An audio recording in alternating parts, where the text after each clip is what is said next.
우리는 일상에서 흔히 약을 복용합니다. 두통이 있을 때, 관절이 아플 때, 혹은 피로할 때 간단히 먹는 진통제나 항생제. 그 약들이 우리에게 얼마나 큰 영향을 미칠 수 있는지, 그리고 그로 인한 위험을 얼마나 알고 있을까요? 많은 사람들은 약이 문제를 일으킬 거라고는 상상도 하지 않습니다. 의사에게 처방받거나 인터넷에서 추천된 대로 또는 약국에서 쉽게 구입할 수 있는 약을 먹으며 건강을 유지한다고 생각하죠. 그러나 여러분, 약의 사용이 반드시 안전한 것만은 아닙니다. 그중 일부는 우리 몸에 매우 치명적인 영향을 미칠 수 있습니다. 여러분을 혹시 뇌졸중에 빠뜨릴 수도 있는 약이 집에 있을 수도 있다는 생각을 해본 적이 있나요? 매일 먹는 약이 나의 건강을 위협할 수 있다는 사실, 상상조차 할 수 없었을 겁니다. 그런데 놀랍게도 많은 사람들이 이 사실을 모르고 약을 계속 복용하고 있습니다. 우리는 그저 일상적인 통증을 해결하기 위해 약을 복용하지만 그 약들이 얼마나 큰 위험을 내포하고 있는지 잘 알지 못한 채 그렇게 먹고 있습니다. 특히 50세 이상의 연령대에서는 이러한 약물이 뇌에 미치는 영향이 더 크고 뇌졸중, 심장질환 등 치명적인 건강 문제로 이어질 수 있습니다.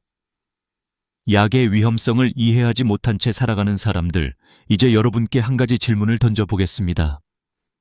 만약 여러분을 반신불수나 기억 상실에 빠뜨리고 심지어 누구에게 연락할 틈도 없이 길에서 쓰러지게 만드는 약이 있다면 그래도 매일 그 약을 드시겠습니까?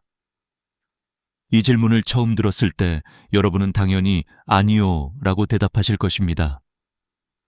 하지만 수백만 명의 한국인들이 바로 그런 약을 매일 복용하고 있다는 사실을 알고 계셨나요? 그 약들이 바로 여러분의 가정 상비약 속에 있을지도 모릅니다. 정말 충격적인 사실이지 않나요? 그렇다면 왜 사람들은 이러한 위험을 모르고 그 약들을 계속 복용할까요? 그 이유는 간단합니다. 우리가 먹는 약이 의사 처방을 받았거나 약국에서 구입했다는 이유로 그 위험성에 대해 신경을 쓰지 않기 때문입니다. 이 약이 내가 먹는 약이니 안전할 것이다 라는 생각에 빠져 있습니다. 그러나 그 약들이 실제로 나의 건강을 어떻게 영향을 미칠 수 있는지, 어떤 부작용을 초래할 수 있는지 제대로 이해하고 있는 사람은 그리 많지 않습니다. 뇌졸중의 위험성을 알지 못한 채 약을 복용하는 사람들, 저는 30년 넘게 서울에서부터 광주까지 여러 병원에서 근무한 경험을 가진 내과 의사입니다. 제 경험상 뇌졸중 환자들의 대부분은 매우 건강해 보였던 사람들입니다. 그들은 평소에 정상적인 생활을 하고 규칙적으로 운동을 하고 건강하게 식사를 하며 전혀 문제가 없었던 사람들입니다. 그럼에도 불구하고 단 하루 만에 뇌졸중으로 쓰러졌습니다. 그들의 몸은 갑작스럽게 마비되었고 말을 할 수 없으며 기억도 잃고 결국 삶의 질이 급격히 떨어졌습니다. 하지만 그들이 겪은 일은 우연이 아니었습니다. 그들은 자신이 뇌졸중에 위험하다는 사실을 전혀 몰랐습니다. 그들은 담배도 피우지 않았고 술도 자주 마시지 않았으며 규칙적인 운동과 식사를 했습니다. 그런데도 그들이 겪은 뇌졸중은 예고도 없이 찾아왔습니다. 그들의 비극적인 경험을 통해 알게 된 사실은 그들이 꾸준히 복용하고 있던 약들이 그 원인 중 하나였다는 점입니다. 매일 복용하는 약이 뇌졸중을 초래할 수 있다. 이제 우리는 약이라는 존재에 대해 다시 생각해 볼 필요가 있습니다. 왜냐하면 우리가 매일 먹고 있는 약이 우리를 점점 더 위험하게 만들 수 있기 때문입니다. 사실 많은 사람들이 자신이 먹고 있는 약이 위험한지에 대해 전혀 의문을 품지 않습니다. 그저 의사가 처방해준 약이라거나 약국에서 쉽게 구입할 수 있기 때문에 안전할 것이다 라는 믿음만 가지고 있죠. 그러나 이는 완전히 잘못된 믿음입니다. 사람들이 가장 흔히 복용하는 약 중 하나는 바로 진통제와 소염제입니다. 많은 사람들이 두통이나 관절통을 완화하기 위해 이러한 약을 자주 복용합니다. 하지만 이 약들이 여러분의 뇌와 혈관에 미치는 영향을 아시나요? 이러한 약들은 혈관을 강화하는 것이 아니라 오히려 약화시키고 혈액의 흐름을 방해합니다. 그 결과 뇌혈관에 치명적인 영향을 미쳐 뇌졸중의 위험을 크게 증가시킵니다. 약이 일으킬 수 있는 위험에 대한 경고. 이번 영상에서 제가 여러분께 경고하고 싶은 것은 단순히 약물의 위험성에 대한 이야기가 아닙니다. 저는 여러분이 그 약을 복용하고 있다는 사실 자체가 위험하다는 것을 알려드리고자 합니다. 그렇다면 어떤 약들이 특히 위험한지, 그리고 그 약들이 왜 위험한지 구체적으로 살펴보겠습니다. 여러분이 매일 복용하는 약이 여러분의 뇌와 혈관에 어떤 영향을 미치는지 알게 되면 지금까지의 약물 사용에 대한 생각이 완전히 달라질 것입니다. 고령화 사회에 접어든 우리나라에서 많은 사람들이 나이가 들어감에 따라 약물 복용이 일상적인 부분이 되었습니다. 특히 50대 이상 연령대에서 약물 사용은 일반적이고 그 수는 점점 늘어나고 있습니다. 하지만 그들 중 많은 사람들이 자신이 복용하는 약물이 갖는 잠재적인 위험성에 대해 충분히 인지하지 못한 채 약을 복용하고 있다는 사실을 알고 있습니까? 사실 약물에 대한 인식 부족은 우리 사회에서 큰 문제로 다가오고 있습니다. 이제 여러분이 가정에서 흔히 접할 수 있는 약들을 다시 한번 되짚어 보겠습니다. 여러분의 약상자에는 어떤 약들이 있나요? 대부분은 흔히 쓰이는 진통제, 고혈압약, 당뇨약, 그리고 일부는 혈액순환을 돕는 약들일 것입니다. 하지만 이 약들이 각자의 몸에 미치는 영향은 상상 이상으로 클 수 있습니다. 특히 고령자의 경우 체내의 면역력과 신체 기능이 점차 약해짐에 따라 약물이 작용하는 방식도 달라집니다. 예를 들어 젊은 시절에는 부작용이 거의 없거나 매우 미미한 약들도 나이가 들면서 그 효과와 부작용이 더욱 명확하게 나타날 수 있습니다.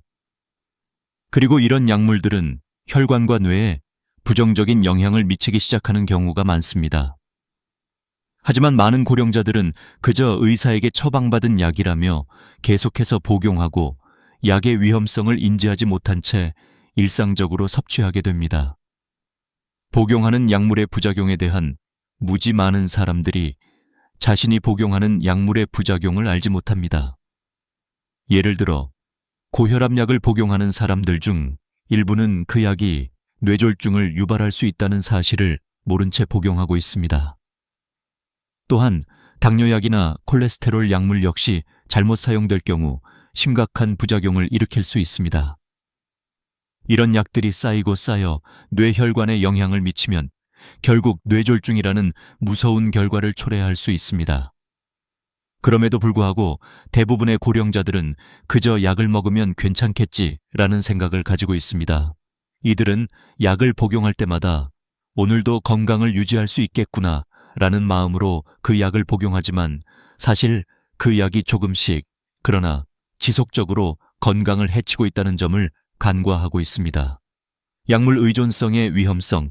일반적으로 사람들이 약을 복용하는 이유는 불편함을 해소하거나 통증을 완화하기 위함입니다.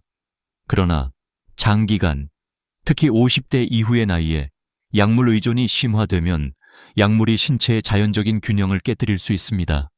예를 들어 진통제나 소염제는 일시적으로 통증을 없애지만 이들이 몸속에 축적되면 혈압을 상승시키고 혈액을 두껍게 하여 결국 혈관에 부정적인 영향을 미칩니다.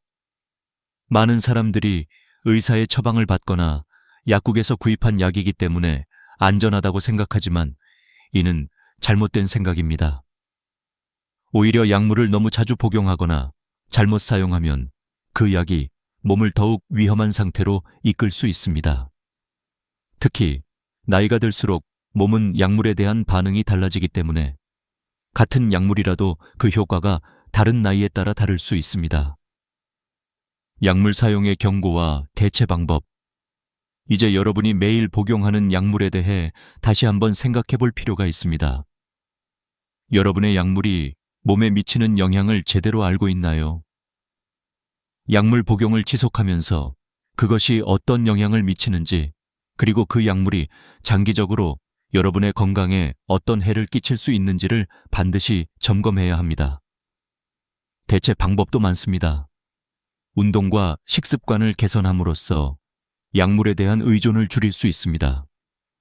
예를 들어 관절 통증이 있다면 단순히 진통제를 복용하는 대신 운동과 물리치료를 통해 통증을 줄일 수 있습니다. 또한 혈압이나 혈당을 조절하는 약물에 의존하기보다는 규칙적인 운동과 식이요법을 통해 자연스럽게 혈압과 혈당을 관리할 수 있습니다. 여러분이 복용하는 약물이 위험할 수 있다는 사실을 알게 된 이상, 이제는 그 약물을 어떻게 안전하게 사용할 수 있을지, 대체할 수 있는 방법이 무엇인지에 대해 생각해 보셔야 합니다. 약물 사용에 대한 위험을 충분히 이해하고 자신에게 맞는 방법으로 건강을 지킬 수 있는 방법을 찾아보세요. 이제 우리는 어떤 약물이 위험한지에 대해 구체적으로 살펴보겠습니다. 많은 사람들이 일상적으로 복용하는 약들 중에는 생각보다 훨씬 많은 위험 요소가 숨어 있습니다. 특히 50대 이상 연령대에서 자주 복용하는 약들이 뇌졸중과 같은 심각한 건강 문제를 초래할 수 있다는 사실을 간과하고 있습니다. 그럼 어떤 약들이 위험한지, 왜 위험한지에 대해 좀 더 구체적으로 알아보겠습니다. 1. 진통제와 소염제, NSAIDs. 가장 흔하게 사용되는 약물군 중 하나는 바로 진통제와 소염제입니다. 이 약들은 우리가 가장 쉽게 접할 수 있는 약물로 두통, 근육통, 관절염 등 여러 통증을 완화시켜주는데 사용됩니다. 그러나 이 약들에는 우리가 잘 모르는 위험이 숨어 있습니다. 진통제나 소염제를 자주 복용하면 신체의 나트륨과 수분을 과도하게 보유하게 됩니다. 이로 인해 혈액량이 증가하고 혈압이 상승합니다. 혈액량이 늘어나면 혈관벽에 가해지는 압력이 증가하고 이는 혈관을 약하게 만들어 뇌혈관이 터지거나 막히는 원인이 될 수 있습니다.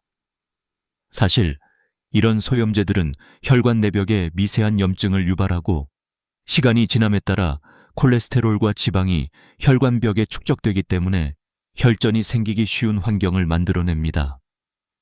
이로 인해 많은 사람들이 고혈압이나 뇌졸중과 같은 질환에 걸릴 위험이 커집니다. 예를 들어 부산에 사시는 70세 김 선생님은 3년 동안 디클로페낙 소염제를 복용한 후 뇌경색을 경험했습니다. 그가 매일 복용하던 약물이 결국 그의 건강을 위협한 원인이 된 것이었습니다. 2. 고혈압 약물은 고혈압을 관리하기 위해 복용하는 약들입니다. 하지만 이 약물들이 문제를 일으킬 수 있다는 사실을 아는 사람은 많지 않습니다. 고혈압을 관리하는 약은 혈압을 낮추는 데 중요한 역할을 하지만 이러한 약물이 장기적으로 뇌혈관에 미치는 영향은 과소평가되기 쉽습니다. 일부 고혈압 약물은 뇌에 혈류를 적절히 공급하지 못하게 만들어 결국 뇌졸중의 위험을 증가시킬 수 있습니다. 예를 들어 일부 베타 차단제나 ACE 억제제는 혈압을 낮추는 동시에 혈관의 탄력을 떨어뜨리기도 합니다. 이로 인해 혈관이 약해지고 시간이 지나면 뇌혈관이 터질 위험이 커질 수 있습니다. 고혈압을 관리하는 약물이 나쁜 영향을 미치지 않도록 하려면 정확한 용량을 지키고 의사와 지속적으로 상담하며 복용을 조정하는 것이 중요합니다. 3. 당뇨약, 인슐린, 경구약, 당뇨병 약물도 마찬가지로 주의가 필요합니다. 많은 사람들이 당뇨약을 복용하면서 자신의 건강을 유지한다고 믿고 있습니다. 그러나 일부 당뇨약, 특히 인슐린이나 특정 경구약들은 장기적으로 신체의 혈당을 인위적으로 조절하다 보니 뇌와 혈관에 부정적인 영향을 미칠 수 있습니다. 인슐린 과잉 복용은 혈당을 지나치게 낮출 수 있으며 그로 인해 혈액순환에 이상을 일으킬 수 있습니다. 이로 인해 뇌혈관이 위축되고 결국 뇌졸중의 위험을 증가시킬 수 있습니다. 또한 당뇨병 약물이 신경계에 미치는 영향은 간과되기 쉽습니다. 특히 당뇨병으로 인한 신경 손상은 시간이 지날수록 점차적으로 진행되며 이는 뇌졸중과 같은 심각한 합병증으로 이어질 수 있습니다. 당뇨약을 복용하는 동안 주기적으로 혈당 수치를 체크하고 약의 용량을 정확히 조절하는 것이 중요합니다. 4. 한구울제와 진정제, 항정신병 약물. 고령자들이 자주 복용하는 약물 중 하나는 바로 한구울제나 진정제입니다. 이 약들은 주로 우울증이나 불안장애, 수면장애 등을 완화하기 위해 사용됩니다. 그러나 이 약물들은 뇌와 심혈관에 상당한 영향을 미칠 수 있습니다.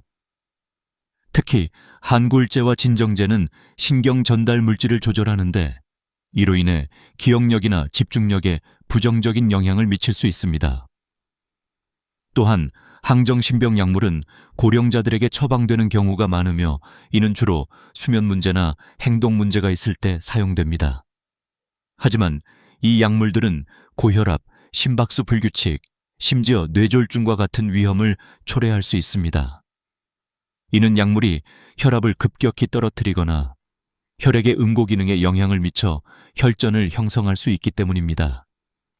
예를 들어 76세의 이 할머니는 항정신병 약물인 옥시부인을 복용한 후 기억력 감퇴와 혼란을 경험했으며 결국 뇌졸중의 위험 신호인 일과성 뇌허혈 발작을 겪었습니다. 약물이 일으킨 부작용이 그녀의 건강을 위협한 것입니다. 어떤 약들이 위험한지 구체적으로 알아보기 지금까지 살펴본 것처럼 여러분이 매일 복용하는 약물이 얼마나 위험할 수 있는지, 그 위험을 어떻게 예방할 수 있는지에 대한 이해는 매우 중요합니다. 약을 복용할 때에는 항상 의사와의 상담을 통해 자신의 건강 상태를 체크하고 약물이 나의 몸에 미치는 영향을 충분히 이해한 후 복용하는 것이 필요합니다. 모든 약물은 긍정적인 효과뿐만 아니라 부정적인 부작용도 동반할 수 있다는 사실을 기억하고 약물에 대한 지식과 함께 건강을 지키는 방법을 찾아야 합니다. 약물의 위험성에 대해 충분히 이해했다면 이제는 어떻게 안전하게 약물을 사용할 수 있을지, 그리고 그 약을 대체할 수 있는 방법에 대해 알아보겠습니다. 우리가 매일 복용하는 약들에 대한 의존을 줄이고 더 안전하고 효과적인 방법을 찾는 것이 중요합니다. 특히 고령자는 나이가 들수록 신체의 변화와 함께 약물에 대한 반응이 달라지기 때문에 약물을 사용할 때 더욱 신중해야 합니다. 다행히도 약물 없이도 많은 건강 문제를 해결할 수 있는 방법들이 존재합니다. 1. 자연적인 방법으로 통증 관리하기 진통제와 소염제를 자주 복용하는 대신 통증을 자연적으로 관리할 수 있는 방법들이 있습니다.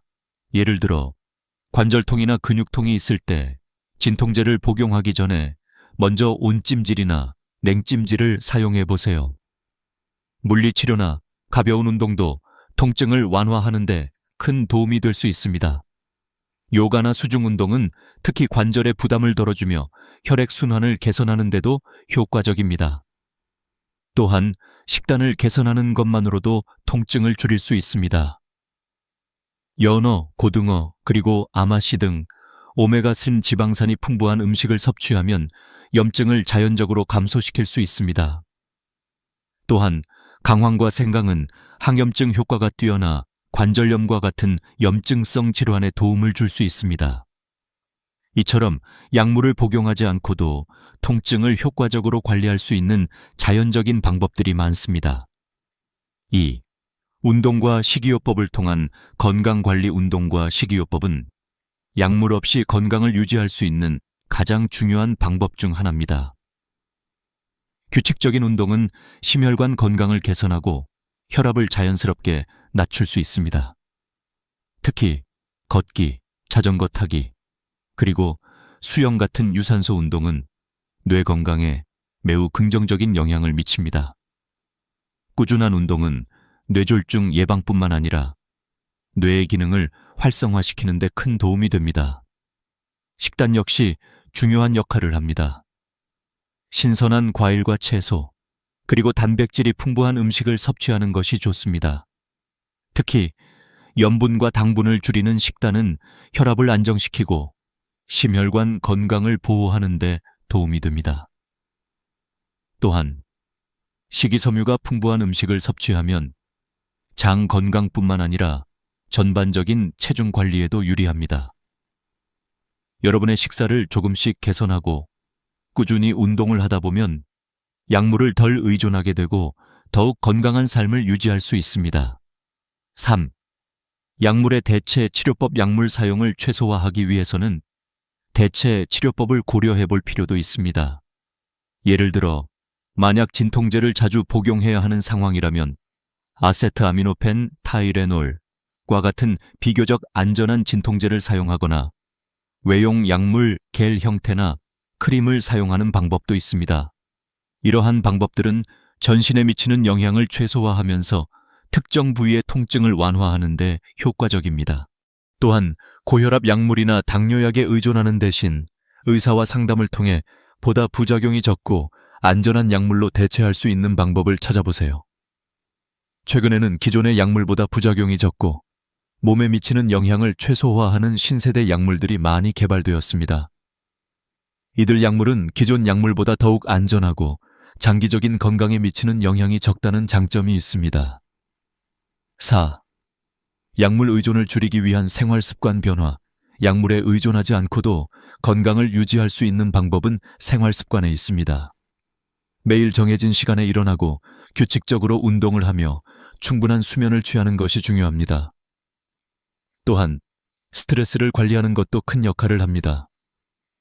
명상, 깊은 호흡, 그리고 요가와 같은 이완 기법은 스트레스를 줄여주고 신체의 기능을 최적화하는 데 도움을 줍니다. 식사 시간도 규칙적으로 하고 소식, 적당한 양을 먹기를 하는 것이 건강에 좋습니다. 과식을 피하고 균형 잡힌 식사를 하면서 체중을 적절하게 유지하는 것이 혈압과 혈당을 정상적으로 유지하는 데 중요한 요소입니다. 생활 습관을 조금만 개선해도 약물에 의존할 필요가 줄어들며 건강한 몸을 유지할 수 있습니다. 5. 의료 전문가와의 꾸준한 상담. 약물을 복용하는 데 있어서 가장 중요한 것은 의료 전문가와의 꾸준한 상담입니다. 여러분이 복용하는 약물에 대해 의사와 정기적으로 상담하며 약물이 몸에 미치는 영향을 점검해야 합니다. 특히 고령자의 경우 나이에 따라 신체 기능이 달라지고 약물에 대한 반응도 달라지기 때문에 주기적으로 약물의 용량이나 종류를 조정하는 것이 필요합니다. 또한 의사에게는 새로운 치료 방법이나 대체 약물에 대해 질문하는 것이 중요합니다. 의사는 여러분의 건강 상태를 가장 잘 아는 사람으로 여러분의 상황에 맞는 가장 적합한 치료 방법을 제시해 줄 수 있습니다. 여러분이 주도적으로 자신의 건강을 관리하려는 노력이 매우 중요하며 이를 위해 전문가와의 대화는 절대 빼놓을 수 없는 부분입니다. 결론, 약물에 의존하지 않고 건강하게 사는 방법. 지금까지 우리는 약물 사용의 위험성과 약물을 대체할 수 있는 방법들에 대해 알아보았습니다. 여러분이 건강을 유지하고 약물에 의존하지 않기 위해서는 꾸준한 운동과 식이요법, 그리고 적절한 생활 습관 변화가 필요합니다. 또한 약물을 사용하더라도 항상 의사와 상담하여 가장 안전한 방법을 찾고 약물의 부작용을 최소화할 수 있는 방법을 찾아야 합니다. 건강을 지키는 가장 중요한 비결은 여러분이 직접 자신의 몸을 돌보고 건강을 위한 주도적인 결정을 내리는 것입니다. 약물이 아닌 건강한 생활 습관과 올바른 정보가 여러분의 건강을 지키는 최고의 방법임을 잊지 마세요. 이제 우리는 주도적으로 건강을 관리하고 예방적인 차원에서 건강을 지키는 방법에 대해 알아보겠습니다. 무엇보다 중요한 것은 자신의 건강에 대한 책임을 스스로 지는 것입니다. 우리가 의존하는 것이 의사나 약물만이 아니라 우리 자신의 생활 습관과 결단력이라는 사실을 명심해야 합니다. 특히 고령자들께서는 건강을 잘 관리하는 방법을 알지 못하거나 치료에 의존하기보다는 예방을 통해 더 건강한 삶을 유지할 수 있다는 점에서 중요성이 크죠. 1. 자기 자신을 위한 결단. 고령이 되면서 우리의 몸은 자연스럽게 변화합니다. 그리고 그 변화는 약물의 효과와 부작용에 대한 반응을 다르게 만듭니다. 그렇기 때문에 나이가 들수록 자신의 건강을 관리하는 책임은 더욱 중요해집니다. 나는 나이를 먹었으니까 약물에 의존하는 것이 당연하다고 생각하기보다는 매일 자신의 몸을 체크하고 무엇을 먹고 어떻게 활동하는지에 대한 책임을 져야 합니다. 이제 여러분에게 중요한 질문을 던지겠습니다. 여러분은 자신의 건강을 얼마나 주도적으로 관리하고 있나요? 우리가 약물을 복용하거나 정기적인 검진을 받는 것은 물론 중요하지만 가장 중요한 것은 그보다 먼저 자신의 몸에 대한 인식을 개선하고 생활 습관을 적극적으로 변화시키는 것입니다. 꾸준한 운동, 건강한 식사, 그리고 정신적인 균형을 맞추는 것만으로도 건강을 크게 향상시킬 수 있습니다. 2. 규칙적인 운동과 식이요법 운동은 나이가 들어도 지속적으로 해야 할 중요한 활동입니다. 특히 유산소 운동은 뇌와 심혈관 건강을 유지하는 데 중요한 역할을 합니다. 걷기, 자전거 타기, 수영 같은 운동은 우리 몸의 근육을 강화하고 뇌의 혈류를 개선하여 뇌졸중 예방에 큰 도움이 됩니다. 또한 꾸준한 운동은 신경계를 자극하고 전반적인 체력 증진에 기여하여 우리가 나이가 들어도 건강을 유지할 수 있도록 도와줍니다. 식이요법도 큰 영향을 미칩니다. 고혈압이나 당뇨, 그리고 비만과 같은 질환은 대부분 잘못된 식습관에서 시작됩니다. 식사를 규칙적으로 하고 염분과 당분을 줄이는 것이 중요합니다. 대신 채소와 과일, 그리고 오메가3 지방산이 풍부한 식품을 많이 섭취하는 것이 좋습니다. 연어, 아마씨, 호두 등은 염증을 줄이는데 매우 효과적인 음식들입니다. 여러분의 식사 습관을 조금만 바꾸어도 약물에 대한 의존도를 줄일 수 있습니다. 3. 정기적인 건강검진. 정기적인 건강검진은 질병을 예방하고 초기 증상을 조기에 발견할 수 있는 가장 중요한 방법입니다. 많은 사람들이 건강검진을 피하거나 그 중요성을 간과하는 경향이 있지만 이는 건강을 지키는데 큰 장애물이 될 수 있습니다. 특히 50세 이상의 고령자들은 정기적으로 혈압, 혈당, 콜레스테롤 수치를 점검하고 뇌와 심장의 상태를 체크하는 것이 필요합니다. 검진을 통해 미리 건강 상태를 파악하고 문제가 생기기 전에 예방할 수 있는 방법을 찾아보세요. 건강검진은 단순히 병을 찾는 것이 아니라 앞으로의 삶을 더욱 건강하게 살기 위한 첫걸음입니다. 정기적으로 검진을 받고 필요하다면 의사와 상담을 통해 예방조치를 취하는 것이 중요합니다. 또한 어떤 약물을 복용하는지, 어떤 음식을 섭취하는지, 어떤 운동을 하는지 등을 의사와 함께 점검하는 것도 좋은 방법입니다. 4. 스트레스 관리와 정신건강, 신체 건강뿐만 아니라 정신건강도 매우 중요합니다. 스트레스는 우리 몸에 매우 큰 영향을 미치며 특히 뇌혈관에 부정적인 영향을 미칠 수 있습니다. 스트레스가 지나치면 혈압을 상승시키고 심혈관에 부담을 줄 수 있습니다. 또한 정신적인 불안정은 약물 의존을 증가시키고 건강을 악화시킬 수 있습니다. 스트레스를 효과적으로 관리하기 위한 방법으로는 명상, 요가, 깊은 호흡 등이 있습니다. 하루에 몇 분이라도 조용히 앉아 마음을 가라앉히고 긍정적인 생각을 하는 것만으로도 스트레스를 크게 줄일 수 있습니다. 또한 좋은 수면 습관을 유지하는 것도 중요합니다. 충분한 수면은 뇌와 몸을 재충전하는 데 도움이 되며 하루를 더 잘 준비할 수 있게 만듭니다. 정신적으로 건강한 상태를 유지하는 것은 신체 건강과 직결됩니다. 스트레스를 줄이고 긍정적인 사고를 하는 것이 몸에 미치는 영향은 말로 표현할 수 없을 정도로 큽니다. 마음의 안정을 찾고 자신만의 스트레스 해소 방법을 찾는 것이 매우 중요합니다. 5. 가족과의 상의와 도움받기. 자신의 건강을 잘 관리하기 위해서는 가족과의 협력이 필요합니다. 특히 고령자는 혼자서 모든 것을 관리하기 어려울 수 있기 때문에 자녀나 가까운 사람들의 도움을 받는 것이 좋습니다. 가족이 정기적으로 부모님의 약물을 점검하거나 식사를 챙겨주고 운동을 유도하는 것도 큰 도움이 될 수 있습니다. 또한 가족과 함께 운동을 하거나 건강한 식사 습관을 함께 만들면 더욱 효과적입니다.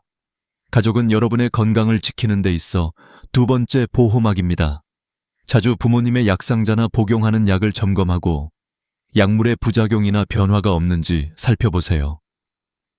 부모님이 혼자서 해결하기 어려운 문제들은 가족이 도와줄 수 있습니다. 또한 건강 상태에 대해 대화하며 필요한 조치를 함께 취하는 것이 중요합니다. 6. 결론. 주도적인 건강 관리로 더 나은 삶을 지금까지 우리는 건강을 관리하는 데 있어 가장 중요한 원칙들을 살펴보았습니다. 여러분의 건강은 누구도 대신 지킬 수 없습니다.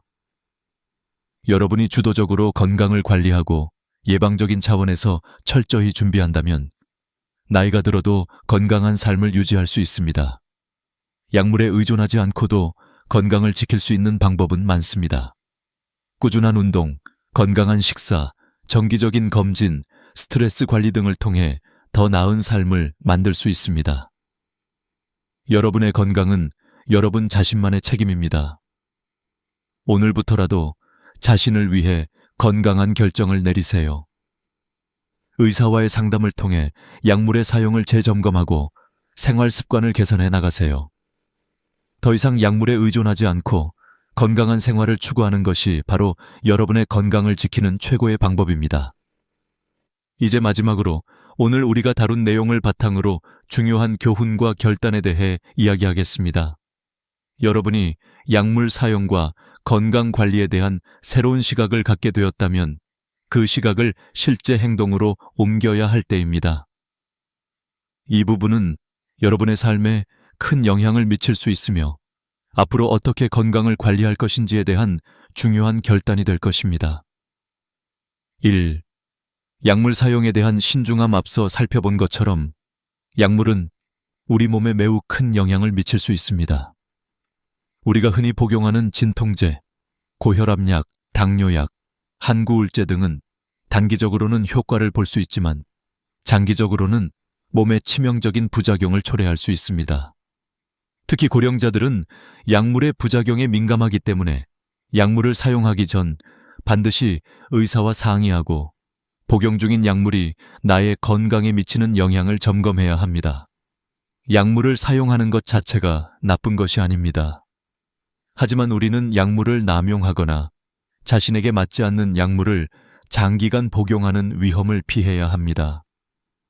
오늘 우리가 이 영상을 통해 알게 된 사실들은 단순히 약물의 위험성에 대한 경고가 아닙니다.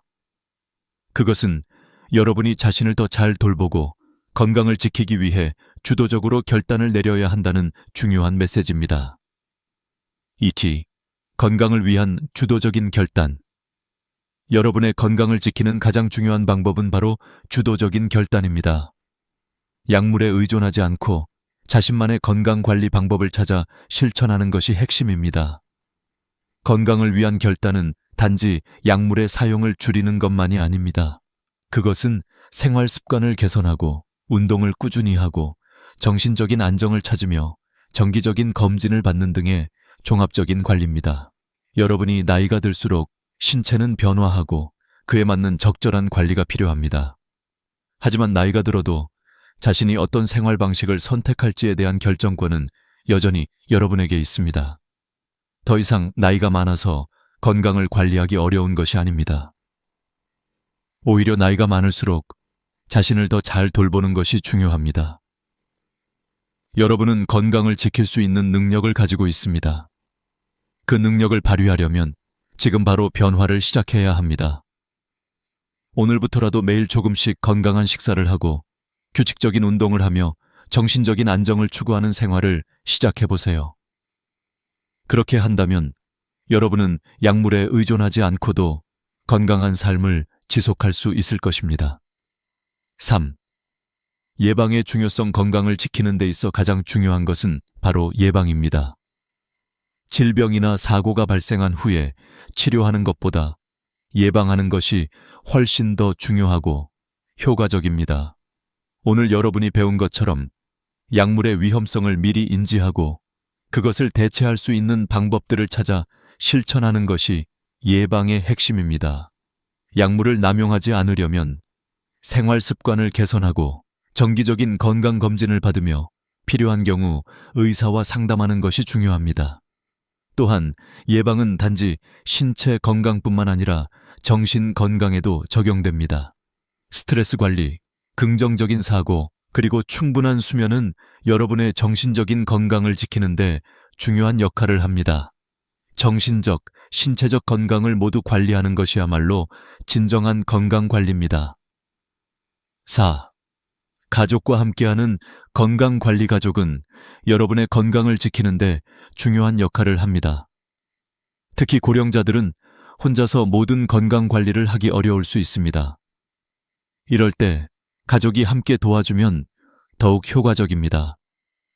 가족과 함께 건강한 식사를 하고 운동을 함께 하며 약물 복용을 체크하는 등 가족의 도움이 큰 힘이 됩니다. 가족은 여러분의 건강을 지키는 중요한 동반자입니다. 부모님의 건강 상태를 주기적으로 확인하고 필요한 경우 의사와 상의하는 것만으로도 큰 도움이 될 수 있습니다. 가족이 서로 도와가며 건강을 지키는 것은 나만의 건강을 지키는 것보다 더 큰 의미가 있습니다. 5. 결단을 내리기 위한 마지막 메시지. 이제 여러분이 약물에 대해 더욱 신중하게 생각하고 건강을 관리하는 데 있어 주도적인 결단을 내리기를 바랍니다. 오늘 우리가 다룬 내용은 단순히 약물의 위험성만을 경고하는 것이 아닙니다.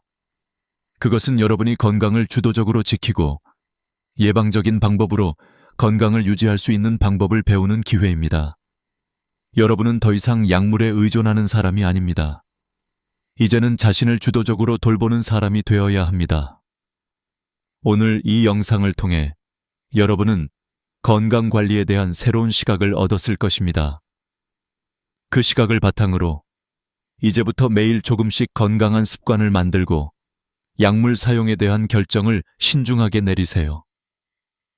여러분의 건강은 여러분 자신보다 더 잘 돌볼 수 있는 사람은 없습니다. 지금 바로 자신을 위한 결단을 내리세요. 그리고 이 결단을 실천으로 옮기는 것이 바로 건강을 지키는 첫 걸음입니다. 6. 구독과 함께 건강한 삶을 시작하세요. 마지막으로 여러분이 오늘 배운 내용을 통해 건강을 주도적으로 지킬 수 있다는 믿음을 가졌다면 더 많은 유용한 정보들을 위해 구독 버튼을 눌러주세요. 저의 채널은 계속해서 건강과 관련된 다양한 정보를 공유하며 여러분의 삶을 더욱 풍요롭고 건강하게 만드는 데 도움을 줄 것입니다. 여러분이 건강한 결정을 내리기를 응원하며 앞으로도 계속해서 유익한 정보를 제공하겠습니다. 지금까지 시청해 주셔서 감사합니다. 건강한 삶을 위한 첫걸음을 내디드세요. 여러분은 그걸 할 수 있습니다. 암보다 더 무서운 건 치료가 끝났다고 안심한 순간 다시 찾아오는 두 번째 암이라는 사실입니다. 수술도 잘 되었고 항암 치료도 끝났고 주변 사람들 모두가 이제 괜찮겠지라고 안도하는 그 순간 병원 문을 다시 두드려야 하는 일이 벌어집니다.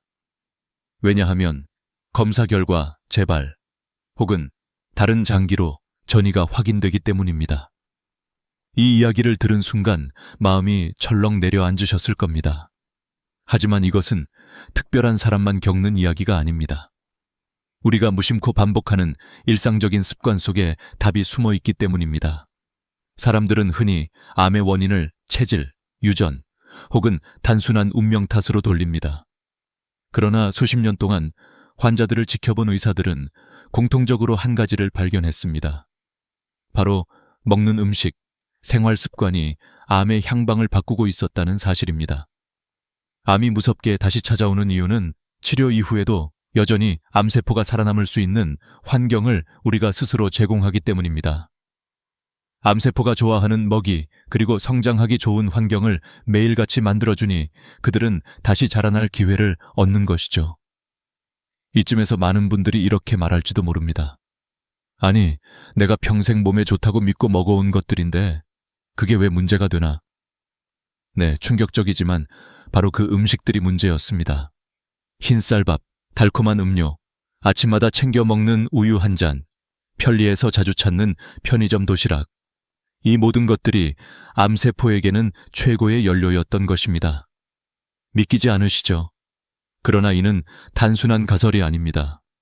연구와 실제 환자들의 사례가 이를 증명합니다. 70대 박모 어르신은 항암 치료를 무사히 마치고 기뻐하셨습니다. 가족들도 이제는 안심해도 된다며 여행도 계획했습니다. 그런데 1년 후 정기검진에서 간에 새로운 종양이 발견되었습니다. 그분은 당황하여 의사에게 물었습니다. 왜 또 생긴 겁니까? 수술도 하고 항암도 다 받았는데. 그때 담당 의사는 조심스럽게 물었습니다. 평소 식습관은 어떠신가요? 박 어르신은 대답했습니다.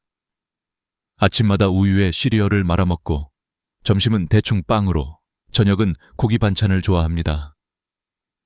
여기서 의사는 고개를 끄덕였습니다. 단순히 치료로만 끝나는 것이 아니라 이후의 삶이 암을 다시 부를 수도 있다는 사실을 보여주는 사례였습니다. 이 이야기를 듣고 있는 지금 혹시 마음속에 스치는 장면이 있으실 겁니다.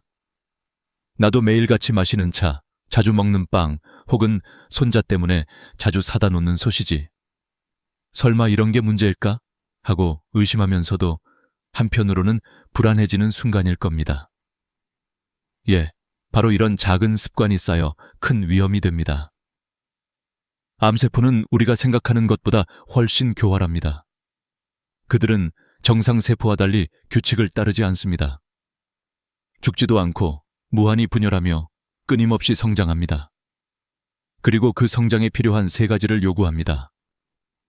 첫째, 엄청난 에너지, 바로 당분입니다. 둘째, 세포 분열을 자극하는 성장 인자들입니다. 셋째, 몸속에 만성적인 염증을 만드는 환경입니다. 여기서 잠깐 멈추어 생각해 보십시오. 우리는 과연 암세포의 적이 되어 싸우고 있는 걸까요? 아니면 무의식적으로 동맹자가 되어 연료를 공급하고 있는 걸까요? 아침에 달콤한 음료로 하루를 시작하고 점심에 기름진 튀김을 먹으며 저녁에는 치즈와 고기를 곁들인 식사를 하는 그 순간순간이 암세포에게는 고맙습니다 라는 신호가 됩니다. 많은 분들이 나는 이제 나이도 많으니 어쩔 수 없지 라고 말씀하십니다. 하지만 그건 잘못된 생각입니다. 나이는 단지 숫자일 뿐입니다. 몸은 언제든 새롭게 반응할 준비가 되어 있습니다. 80세가 넘어도 생활을 바꾸면 염증 수치가 내려가고 혈당이 안정되고 몸의 회복력이 살아납니다. 중요한 건 내가 무엇을 먹느냐, 내가 어떤 습관을 가지느냐입니다. 여기서 중요한 전환점이 등장합니다. 많은 사람들이 암을 이길 수 없다고 생각합니다. 그러나 의사와 연구자들이 수십 년간 확인한 것은 단순했습니다. 음식과 생활 습관이 암을 키우기도 하고 암을 굶겨 죽이기도 한다는 사실. 일본의 한 환자 모임에서 보여준 95%의 생존율은 결코 우연이 아니었습니다. 특별한 신약도 값비싼 치료도 아니었습니다. 단지 먹지 말아야 할 것을 끊고 지켜야 할 습관을 지켰을 뿐이었습니다. 이제 저는 여러분께 묻고 싶습니다. 과연 나는 내 몸을 어떻게 대하고 있는가? 치료가 끝났다고 안심하고 예전의 습관으로 돌아가고 있지는 않은가요? 편리하다는 이유로 전자레인지에 플라스틱 용기를 넣고 건강에 좋다는 말만 듣고 무심코 우유를 마시고 있지는 않으신가요? 그것이 바로 2번째 암을 불러오는 진짜 이유일 수 있습니다. 이제부터 우리는 암이라는 거대한 적을 두려워하는 데서 멈추지 말아야 합니다. 오히려 암세포의 약점을 파악하고 그들이 무엇을 필요로 하는지 알게 되면 싸움은 달라집니다. 그리고 그 첫걸음은 바로 나의 식탁에서 시작됩니다. 매일같이 손에 쥐는 음식, 매일같이 선택하는 생활 방식. 그것이 2번째 암을 막는 가장 강력한 무기입니다. 오늘 이 이야기를 시작하면서 저는 단 한 가지를 약속드립니다. 끝까지 함께 하신다면 암을 단순히 두려움의 대상이 아니라 충분히 통제할 수 있는 존재로 바라보게 될 것입니다. 2번째, 암이 다시 우리를 찾아오기 전에 우리는 먼저 문을 닫아야 합니다. 그것이 바로 이 이야기의 시작입니다. 사람들이 가장 크게 오해하는 부분은 이것입니다. 병원에서 치료를 받으면 모든 게 끝났다고 믿는다는 것이죠. 그러나 진실은 그 이후부터가 더 중요합니다. 병원에서의 치료는 마치 불이 난 집에서 불길을 급히 끄는 것과 같습니다. 불은 껐지만 재는 여전히 남아있고 작은 불씨가 남아있다면 언제든 다시 타오를 수 있습니다. 암도 똑같습니다. 수술과 항암, 방사선이 불길을 끄는 과정이라면 이후의 생활은 다시 불이 붙지 않도록 재를 관리하는 과정입니다. 그런데 많은 사람들이 이 단계를 소홀히 하면서 두 번째 암이라는 무서운 불길을 다시 맞이하게 되는 것이죠. 여기서 숨겨진 진실 하나를 드러내겠습니다. 암세포는 단순한 세포 변이가 아닙니다. 그들은 우리의 생활 습관에 민감하게 반응합니다. 우리가 무엇을 먹는지, 어떤 환경에서 살아가는지에 따라 암세포는 잠들기도 하고 깨어나기도 합니다. 특히 음식은 암의 최대 동맹이 될 수도, 가장 강력한 적이 될 수도 있습니다. 우리는 평생 건강식이라고 믿었던 음식들을 의심해야 할 때가 왔습니다. 예를 들어 많은 분들이 아침마다 마시는 우유, 소화 잘 되고 뼈 건강에 좋다고 믿으셨죠? 그러나 연구 결과 IGF라는 성장 인자가 암세포의 분열을 촉진한다는 사실이 밝혀졌습니다. 소에게는 송아지를 키우기 위한 호르몬이지만 인간의 몸에 들어오면 암세포 역시 함께 성장하게 됩니다. 여러분이 믿어온 건강식이 사실은 암세포의 성장 촉진제였던 겁니다. 또 다른 진실, 설탕과 정제 탄수화물입니다. 우리는 흔히 달달한 건 기분을 좋게 한다라고 말합니다. 그러나 암세포 입장에서는 설탕이 바로 생명줄입니다. 정상세포보다 수십 배 이상 포도당을 소비하는 암세포는 우리가 흰쌀밥이나 빵, 달콤한 음료를 먹는 순간 폭발적으로 에너지를 얻습니다. 환자들의 식단을 분석해보면 재발한 분들 대부분이 이런 습관을 버리지 못했습니다. 반대로 꾸준히 식단을 조절한 환자들은 훨씬 더 오래, 더 건강하게 지내셨습니다. 여기서 중요한 점은 의사들조차 오랫동안 이 사실을 간과했다는 것입니다. 불과 10년 전까지만 해도 의료계에서는 음식과 암은 별개라고 여겼습니다. 수술과 약물, 방사선이 전부라고 생각했습니다. 그러나 독일의 연구소에서 발표한 암세포가 정상세포보다 20배 더 많은 당을 소비한다는 연구 결과가 모든 걸 바꿔놓았습니다. 그때부터 전 세계의 의사들이 뒤늦게 눈을 떴습니다. 아, 음식이 단순한 생활 요소가 아니구나. 치료의 연장선상에 있는 중요한 무기구나. 그렇다면 왜 이런 진실이 널리 알려지지 않았을까요? 이유는 간단합니다. 식품산업과 의료산업이 얽혀 있기 때문입니다. 우유산업, 가공식품산업은 건강이라는 이미지를 끊임없이 강조합니다. 광고를 보십시오. 우유는 성장과 활력의 상징으로, 시리얼은 바쁜 현대인을 위한 건강식으로 포장됩니다. 그러나 그 이면에는 우리가 보지 못한 데이터가 숨어 있습니다. 우유 소비량이 급격히 늘어난 시점과 유방암 발병률이 폭발적으로 증가한 시점이 정확히 일치한다는 사실. 설탕 소비가 늘어난 시점과 대장암, 췌장암 발병률이 상승한 시점이 정확히 겹친다는 사실. 이런 통계는 화려한 광고 문구 뒤에 가려져 있습니다.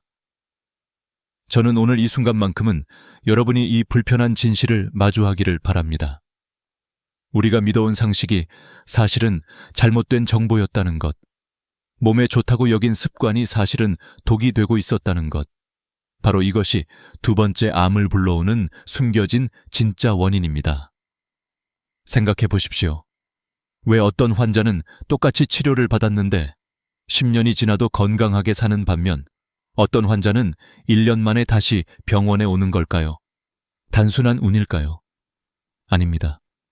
그 차이는 작은 생활 습관의 누적에서 비롯됩니다. 암세포는 우리가 어떤 선택을 하느냐에 따라 다시 고개를 들 수도 있고 영원히 잠든 채로 사라질 수도 있습니다. 저는 환자들을 만날 때마다 늘 이렇게 말합니다. 여러분은 암과 싸우는 게 아니라 암이 자랄 수 있는 땅을 바꾸는 겁니다. 씨앗은 누구나 가지고 있습니다. 하지만 어떤 사람은 잡초가 무성한 밭을 만들고 어떤 사람은 잡초가 자랄 수 없는 밭을 만듭니다. 음식과 생활 습관은 바로 그 밭을 가꾸는 도구입니다. 이제부터 이야기는 더 깊어집니다. 실제로 우리가 어떤 습관 때문에 암세포를 키우고 있는지, 그리고 그 습관을 어떻게 끊어낼 수 있는지를 사례를 통해 보여드리겠습니다. 듣고 계신 여러분 중 누군가는 지금도 나는 괜찮다라고 생각하실 겁니다. 하지만 방심은 가장 큰 적입니다. 지금 이 순간에도 암세포는 우리 몸 안에서 연료를 기다리고 있을지 모릅니다. 그들의 입을 굶기지 않는 한 두 번째 암은 언제든 다시 문을 두드릴 수 있습니다. 여러분, 이제 진실은 숨겨져 있지 않습니다. 문제는 우리가 그 진실을 직시할 용기를 내느냐, 아니면 여전히 편리함과 익숙함 속에 안주하느냐에 달려 있습니다. 오늘 이 자리가 바로 그 선택의 시작이 될 것입니다. 나이가 들수록 사람들은 습관에 더 크게 의존합니다. 아침마다 같은 시간에 일어나고 같은 음식을 먹고 같은 길을 걷습니다. 이 익숙함 속에서 안정을 느끼지만 동시에 그 익숙함이 때로는 건강을 해치는 덫이 되기도 합니다. 실제로 제가 만난 수많은 환자분들이 그러했습니다. 병원 진료실에 들어와 앉으면 그들의 얼굴에는 왜 또 이런 일이 나에게 벌어졌을까? 라는 질문이 가득했습니다. 그리고 하나같이 비슷한 이야기를 들려주셨습니다. 나는 늘 똑같이 살아왔습니다. 별다른 잘못은 하지 않았습니다. 그런데 왜? 예를 들어 서울에 사시는 78세 김모 어르신은 평생 근면하게 살아온 분이었습니다. 회사에서도 신뢰가 두터웠고 가정에서도 책임감 있는 아버지이자 할아버지였습니다. 암 진단을 받았을 때도 의연하게 치료를 받아냈습니다. 가족 모두가 안도하며 축하하던 순간 그는 다시 병원에 돌아와야 했습니다. 재발이 확인된 것입니다. 제가 그분과 차분히 이야기를 나누다 보니 매일 아침 드시는 한 잔의 우유와 시리얼, 그리고 간단히 빵으로 때우던 점심이 눈에 들어왔습니다. 그 습관이 바로 암세포의 연료가 되고 있었던 겁니다. 또 다른 사례는 대구의 82세 이모 할아버지였습니다. 평생을 아내가 해주는 따뜻한 밥상에 의존하며 살아오셨는데 몇 해 전 아내가 세상을 떠난 뒤 혼자 남게 되셨습니다. 그때부터는 직접 요리를 하기 힘들어 편의점 도시락으로 끼니를 때우셨습니다. 처음엔 간단히 먹을 수 있어 고마웠다고 하셨습니다. 하지만 편의점 도시락은 대부분 플라스틱 용기에 담겨 있고 전자레인지에 그대로 돌려 먹는 습관이 이어지면서 몸속 염증 수치가 계속 높아졌습니다. 몇 달 뒤 결국 재발 소식을 듣게 되셨습니다. 그는 제게 설마 이런 사소한 것들이 원인일까요? 라고 되물었지만 검사 결과는 명확했습니다. 작은 습관이 큰 변화를 일으킨 것이었습니다. 이런 이야기를 들으면 많은 분들이 마음속으로 자신을 떠올리실 겁니다. 아침마다 손자 손녀 때문에 사다 놓는 소시지, 저녁에 간단히 먹는 라면, 목이 마를 때 자주 찾는 생수병. 이런 것들이 내 삶에 편리함을 주지만 동시에 내 몸에 어떤 흔적을 남기는지는 깊이 생각하지 않습니다. 그러나 나이가 들수록 몸은 이런 작은 차이에 크게 반응합니다. 그리고 그 반응은 종종 암의 재발이라는 무서운 모습으로 돌아옵니다. 여기서 더 안타까운 점은 환자분들이 대부분 좋은 의도로 이런 습관을 갖게 되었다는 것입니다. 74세 이모 할머니는 건강을 위해 매일 아침 직접 과일 주스를 갈아 드셨습니다. 사과, 바나나, 당근, 케일에 여주까지 넣어 정성껏 만들었습니다. 그런데 몇 달 뒤 혈당 수치가 급격히 높아지며 당뇨 진단을 받았습니다. 이렇게 좋은 재료들을 썼는데 왜 이런 결과가 나오나요? 라는 할머니의 물음에 저는 과일 주스 한 잔에 각설탕 15개 분량의 당분이 들어있다는 사실을 설명해 드려야 했습니다. 의도는 건강이었지만 결과는 정반대였습니다. 이렇듯 우리의 선의조차 때로는 몸을 해칠 수 있습니다. 좋은 줄 알고 건강에 이롭다고 믿었던 음식들이 사실은 암세포를 위한 연회장이 되어버리는 것입니다. 문제는 이 진실을 늦게 알게 되면 이미 되돌릴 수 없는 상황이 펼쳐진다는 점입니다. 그래서 지금 이 순간, 아직 늦지 않았을 때 깨닫는 것이 중요합니다. 저는 환자분들께 항상 이렇게 말씀드립니다. 당신의 식탁이 당신의 약국이 될 수도 있고 독약이 될 수도 있습니다. 이것은 단순한 비유가 아닙니다.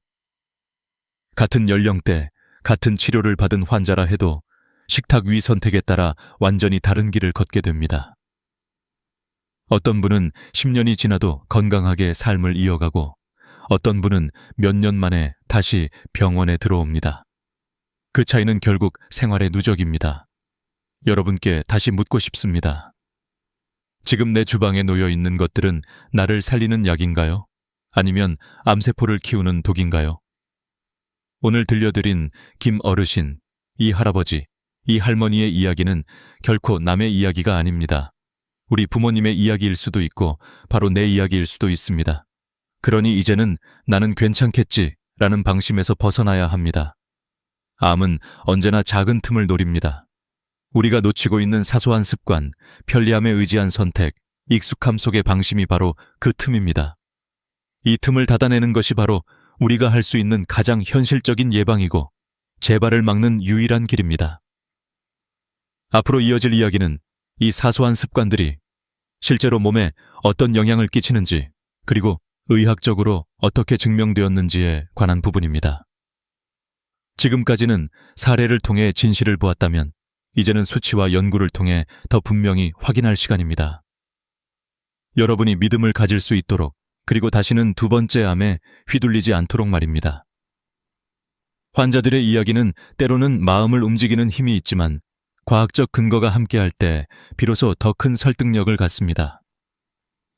오늘 이 자리에서는 실제 의학 연구와 데이터를 통해 우리가 매일 접하는 음식과 습관이 어떻게 암과 연결되는지를 보여드리겠습니다. 이런 자료를 접하고 나면 이건 단순한 우연이 아니구나 라는 확신을 갖게 되실 겁니다.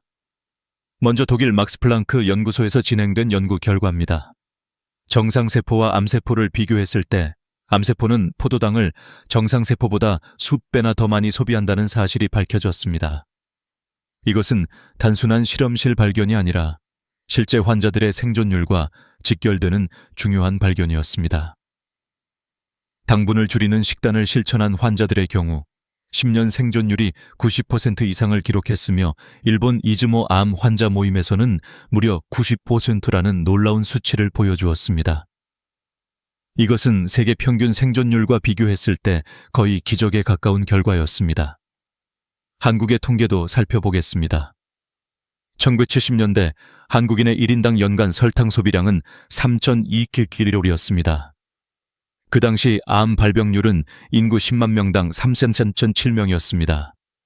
그런데 2020년 설탕 소비량은 23.7kg로 약 7.7배 증가했고 암 발병률은 263명으로 무려 8배 가까이 늘었습니다.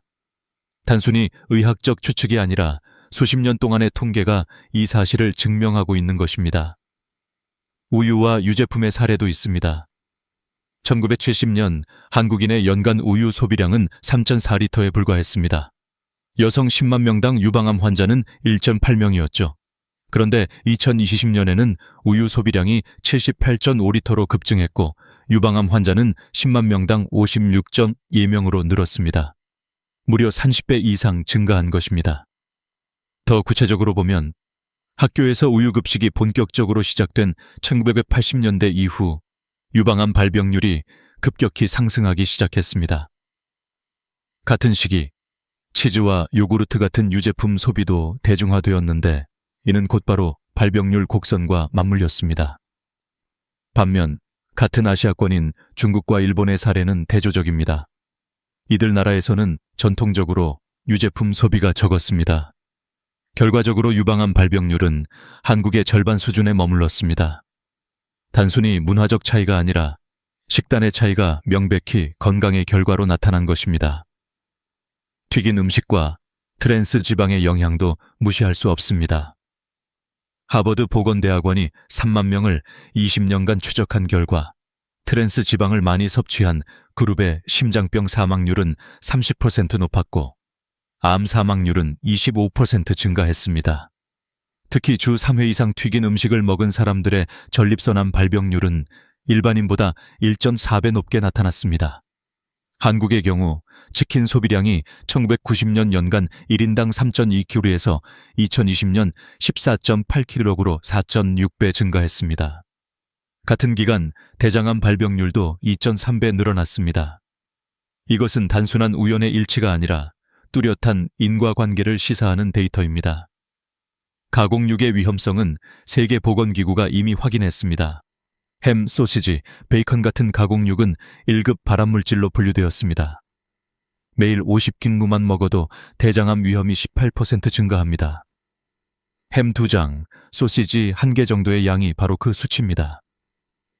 한국인의 가공육 소비량은 1980년 0.8kg에서 2020년 8.9kg로 11배 증가했습니다. 그리고 같은 기간 대장암 발병률은 4배 이상 높아졌습니다. 젊은 층에서 대장암이 늘어난 것도 바로 이 시기였습니다. 이 수치들을 보면 분명히 알 수 있습니다.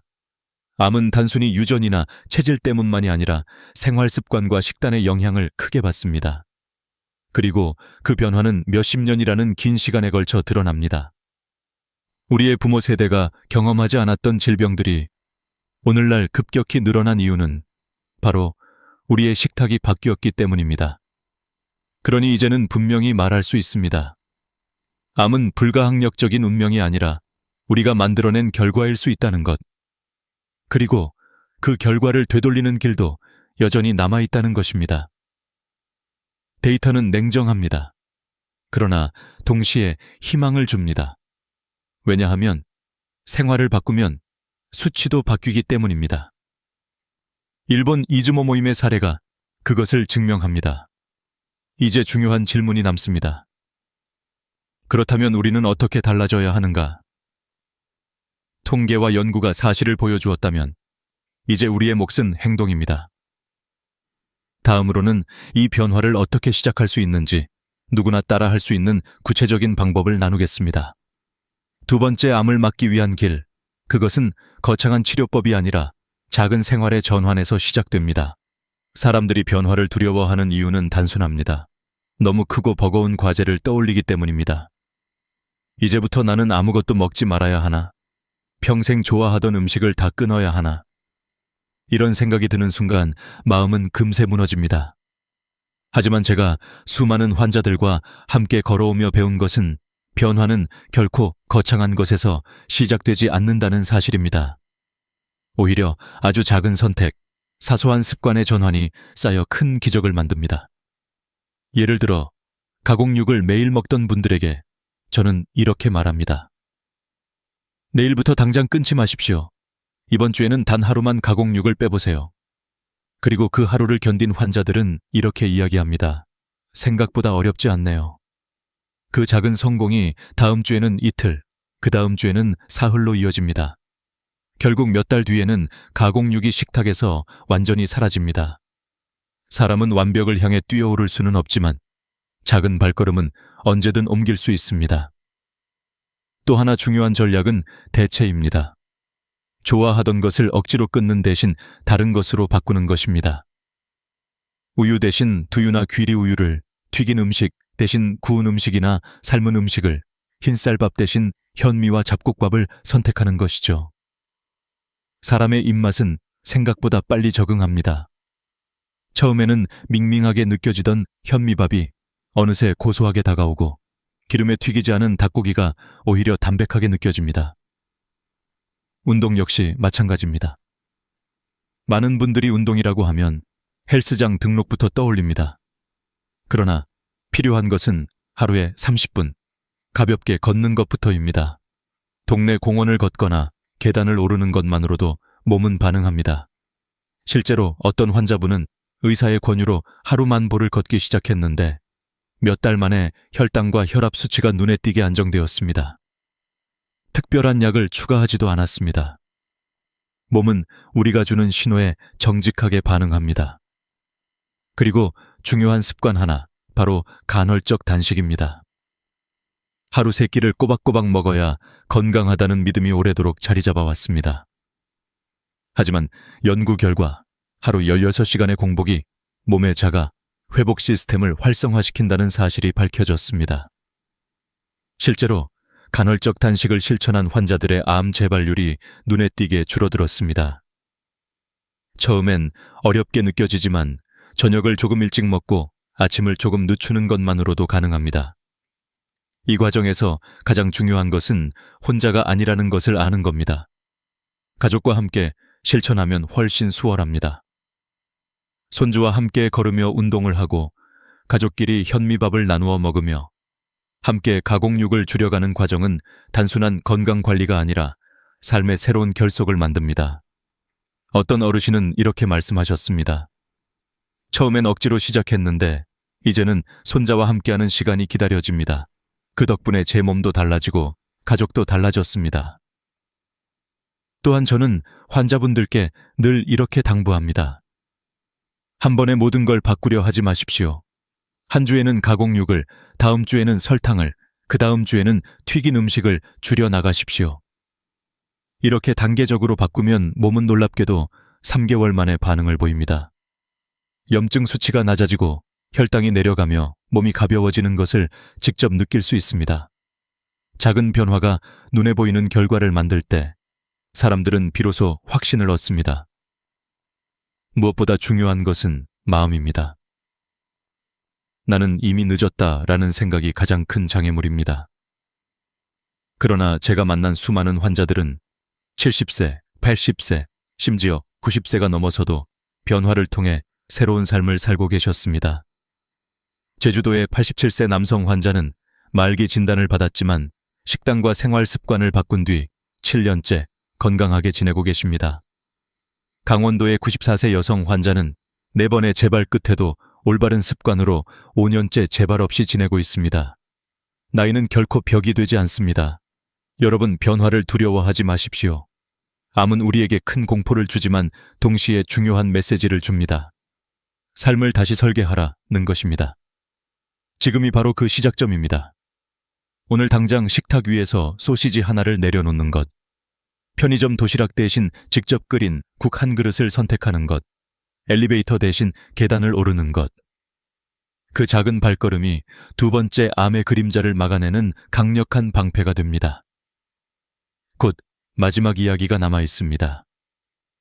지금까지는 암을 부르는 원인과 그것을 끊어내는 방법을 다루었다면 이제는 삶 전체에서 얻을 수 있는 궁극적인 교훈을 나눌 시간입니다. 숫자와 연구를 넘어 결국 우리에게 남는 것은 살아온 방식과 마음가짐입니다. 그 메시지가 여러분의 내일을 바꾸는 힘이 되기를 바랍니다. 우리가 지금까지 살펴본 이야기는 단순히 음식이나 습관의 문제가 아닙니다. 더 깊은 차원에서 보면 그것은 삶을 어떻게 대할 것인가 라는 물음으로 이어집니다. 암을 겪은 분들이 공통적으로 말하는 것은 이 병은 나에게 두 번째 인생을 주었다는 것입니다. 치료 이후에도 예전처럼 살았다면 다시 재발했을지도 모르지만 생활을 바꾸고 마음을 바꾸면서 비로소 새로운 길을 걷게 되었다는 고백입니다.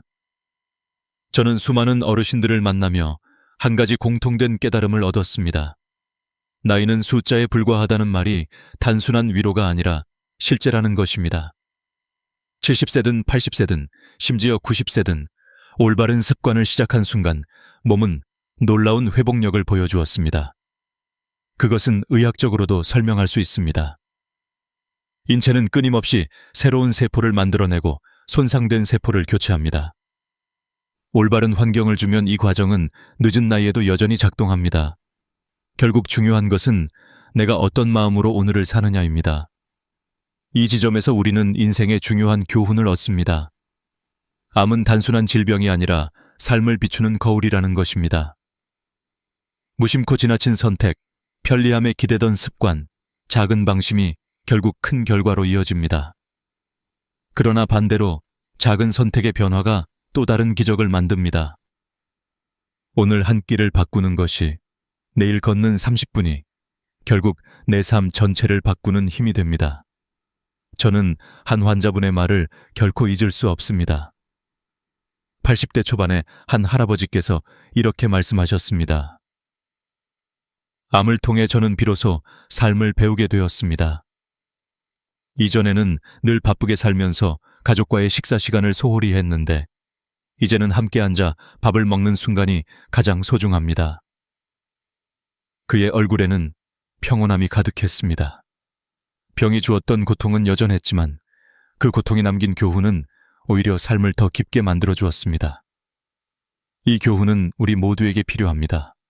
암이 있든 없든, 나이가 많든 적든, 삶은 언제나 선택의 연속입니다. 그리고 그 선택이 나를 살리기도, 해치기도 합니다. 암이라는 극적인 상황 속에서 드러난 진실은 단순합니다. 올바른 지식과 올바른 실천이 있다면 두 번째 암은 피할 수 있다는 것, 나아가 더 건강하고 의미 있는 삶을 살 수 있다는 것입니다. 오늘 이 자리를 통해 저는 여러분께 이렇게 말씀드리고 싶습니다. 절대 포기하지 마십시오. 암은 무섭지만 결코 이길 수 없는 적은 아닙니다. 오히려 그것은 우리가 자신을 다시 돌아보고 더 나은 삶을 살도록 이끄는 신호일 수 있습니다. 두려움에 갇히지 말고 작은 변화부터 시작하십시오. 세상에서 가장 강한 힘은 희망과 실천이 만날 때 생겨납니다. 이제 여러분의 차례입니다. 오늘부터 무엇을 끊고 무엇을 시작하시겠습니까? 가공육을 내려놓을 것인지, 설탕을 줄일 것인지, 아니면 저녁을 조금 일찍 끝내고 공복 시간을 늘릴 것인지, 어떤 선택이든 좋습니다. 중요한 건 지금 바로 첫걸음을 떼는 것입니다. 마지막으로 부탁드립니다. 이 영상이 마음에 와닿으셨다면 구독과 좋아요를 눌러주시고 앞으로도 이어질 이야기를 함께 해주시기 바랍니다. 저희는 더 많은 지혜와 사례를 나누어 드릴 것이고 여러분은 그 안에서 새로운 삶의 방향을 발견하게 될 것입니다. 암은 끝이 아니라 다시 시작할 수 있는 기회입니다. 오늘보다 더 나은 내일을 향해 우리 모두 함께 나아가길 바랍니다. 감사합니다. 혹시 여러분도 밤마다 눈을 뜨고 화장실로 향한 적이 있습니까? 단 한 번이라도 경험해본 분들은 알 겁니다. 잠결에 억지로 몸을 일으켜 차가운 바닥을 밟는 그 순간 다시 눕더라도 잠이 쉽게 오지 않는다는 사실을요. 그리고 다음 날 아침 몸이 무겁고 머리가 멍한 채로 하루를 시작하게 됩니다. 나이 들수록 이런 밤이 더 자주 찾아온다는 건 많은 분들이 공감하는 현실입니다. 오늘 이야기는 바로 그 불편한 밤에서 시작됩니다. 사람들은 흔히 노화라고 하면 주름이나 흰 머리만 떠올리지만 사실 가장 먼저 체감하는 변화는 수면입니다. 깊은 잠이 줄어들고 새벽마다 깨어나는 일이 많아집니다. 특히 50세 이상, 그 중에서도 60, 70대에 접어들면 야간뇨라는 말이 낯설지 않게 되지요. 밤에 한 번, 두 번, 어떤 분들은 3번 이상 일어나 화장실에 가야 합니다. 문제는 단순히 귀찮음이 아닙니다. 잠이 끊기면서 몸과 마음이 모두 지쳐간다는 것입니다. 여기서 흥미로운 사실 하나를 알려드릴까요? 의학 통계에 따르면 65세 이상 성인의 절반 이상이 밤에 2번 이상 소변을 보기 위해 일어난다고 합니다. 단순히 우연이 아니라 나이와 깊은 관련이 있다는 뜻이죠. 그런데도 우리는 대개 나이 드니 어쩔 수 없지 하고 넘겨버립니다. 하지만 이렇게 방치하면 삶의 질은 물론 건강까지 크게 위협받을 수 있다는 점을 아시는 분은 많지 않습니다. 제가 직접 경험한 어느 어르신의 이야기를 들려드리고 싶습니다. 72세의 김모 선생님은 늘 활발하게 동네를 걷고 사람들과 어울리는 분이었는데 몇 년 전부터 밤마다 4-5번 화장실을 가면서 낮에는 늘 졸음과 피로에 시달리게 되었습니다. 결국 외출도 줄고 사람 만나는 것도 부담스러워졌습니다. 불면과 피로가 우울감으로 이어지자 표정까지 달라지더군요. 이런 사례는 결코 드물지 않습니다. 잠은 우리 몸의 회복 시간입니다. 뇌는 낮 동안 쌓인 정보를 정리하고 기억을 강화하며 면역계는 다시 충전됩니다. 그런데 야간요로 인해 수면이 여러 차례 깨지면 이런 회복 과정이 끊어집니다. 여러분도 경험하셨겠지만 2-3번만 깨도 아침에 전혀 상쾌하지 않지요. 낮 동안 집중력은 떨어지고 심장은 더 빨리 피곤해지고 면역력은 점점 약해집니다. 이쯤에서 잠시 생각해 보세요. 왜 우리는 나이가 들수록 이렇게 자주 깰까요? 단순히 물을 많이 마셔서 그런 걸까요? 아니면 신장에 문제가 있어서일까요? 여기에는 우리가 미처 몰랐던 몸의 깊은 변화가 숨어 있습니다. 그리고 바로 그 변화를 이해하는 것이 문제 해결의 첫걸음이 됩니다. 아직 이야기는 본격적으로 시작도 하지 않았습니다. 오늘 이 영상을 끝까지 보신다면 단순한 상식이 아니라 실질적인 해결의 실마리를 얻으실 수 있을 겁니다. 단지 귀찮음을 줄이는 차원이 아니라 남은 인생의 밤을 어떻게 보내야 할지에 대한 중요한 열쇠가 될 수 있습니다. 혹시라도 지금 에이, 그냥 참으면 되지 하고 계시다면 오늘 이야기를 들은 뒤에는 아마 생각이 달라지실 겁니다. 저는 지금부터 여러분께 단순히 의학적인 설명만 드리려는 게 아닙니다. 저 역시 어른들과 함께 살아오면서 직접 겪은 사례들, 수많은 분들의 경험담, 그리고 그 속에서 얻은 깨달음을 함께 나누고 싶습니다. 지식과 체험이 어우러질 때 비로소 우리의 마음은 움직이고 새로운 습관을 시작할 용기를 얻을 수 있기 때문입니다. 혹시 지금 이 영상을 보고 계신 분들 중에도 어젯밤 3번 이상 일어나신 분 계십니까? 그 피곤함을 떠올리며 이제는 좀 달라지고 싶다는 마음이 드신다면 오늘 이야기는 바로 여러분을 위한 것입니다. 지금부터는 우리가 흔히 놓치고 있는 진짜 원인, 그리고 누구나 따라 할 수 있는 작은 변화들을 하나씩 풀어가겠습니다. 이 첫 부분을 통해 여러분께 꼭 전하고 싶은 건 단 하나입니다. 야간요는 결코 피할 수 없는 운명이 아니라는 것, 그리고 해결의 실마리는 의외로 가까운 곳에 있다는 것입니다. 앞으로 이어질 이야기를 끝까지 들어보신다면 오늘 밤이 어제와 다를 수 있다는 희망을 느끼실 수 있을 겁니다. 밤마다 반복되는 화장실 행군, 그 근본적인 이유는 과연 무엇일까요?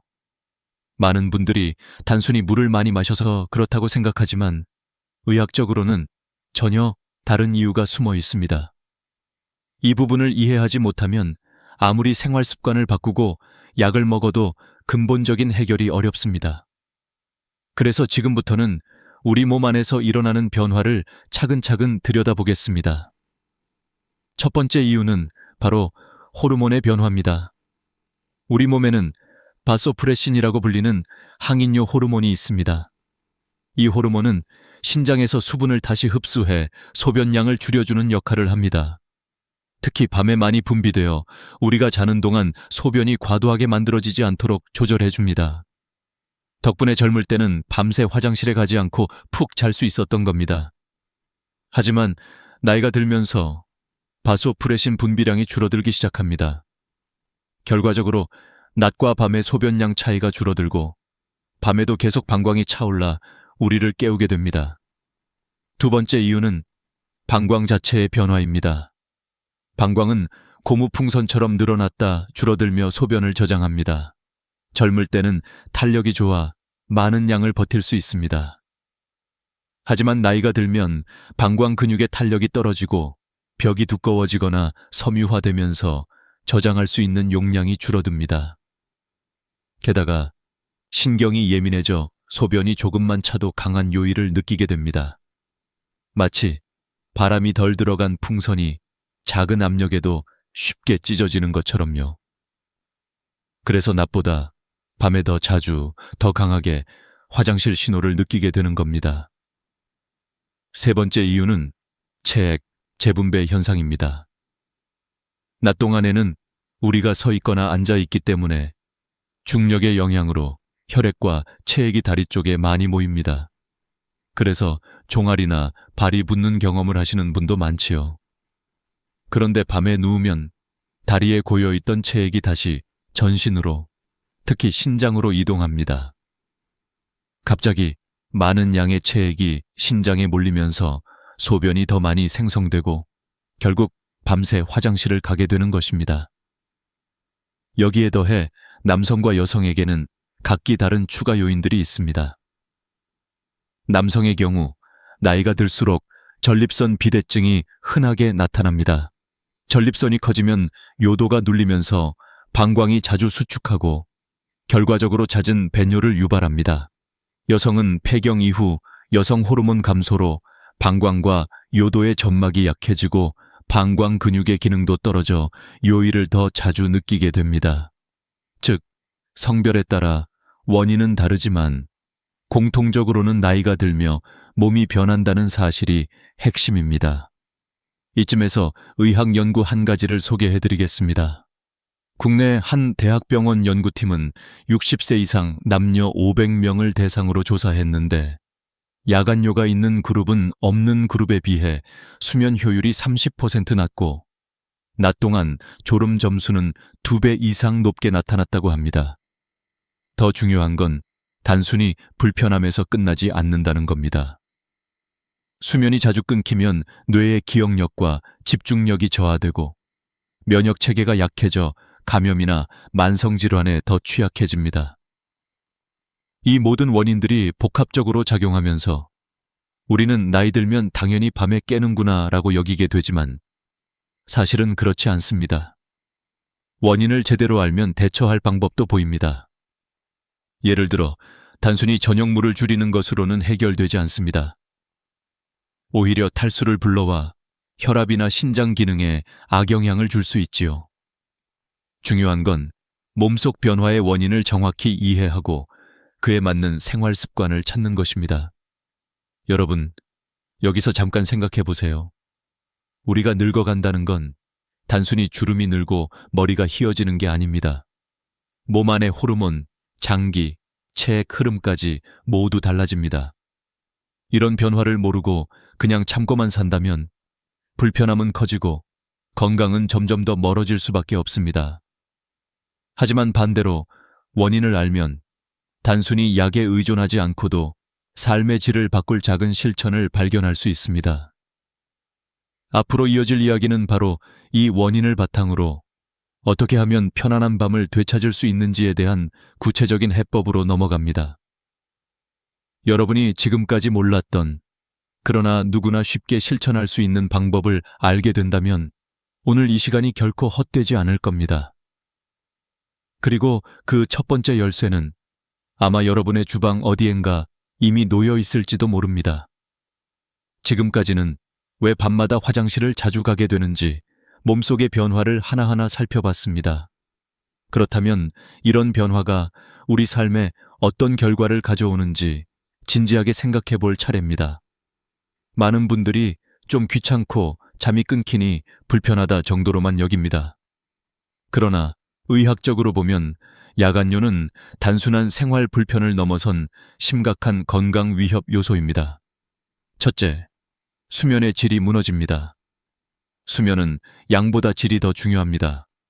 깊은 잠, 즉 렘수면과 비렘 수면을 통해 뇌와 몸은 회복합니다. 그런데 밤에 2~3번, 심한 분은 4~5번 일어난다면 이 회복 주기가 완전히 끊어집니다. 잠들 때마다 얕은 수면에서 다시 시작해야 하니 뇌가 깊은 단계로 내려갈 기회를 잃습니다. 실제로 연구에 따르면 밤에 3번 이상 깨는 사람은 그렇지 않은 사람보다 기억력 검사 점수가 20% 낮았다고 합니다. 둘째, 낮 동안의 피로가 극심해집니다. 아침에 눈을 떴을 때 상쾌하지 않다는 느낌, 점심시간 이후 눈꺼풀이 무겁게 내려앉는 경험, 여러분도 해보셨을 겁니다. 수면이 중간에 끊기면 체내 에너지가 충분히 채워지지 않아 하루 종일 무기력해집니다. 나이가 들수록 체력 회복 속도가 느려지기 때문에 이 피로는 쉽게 쌓여 만성화됩니다.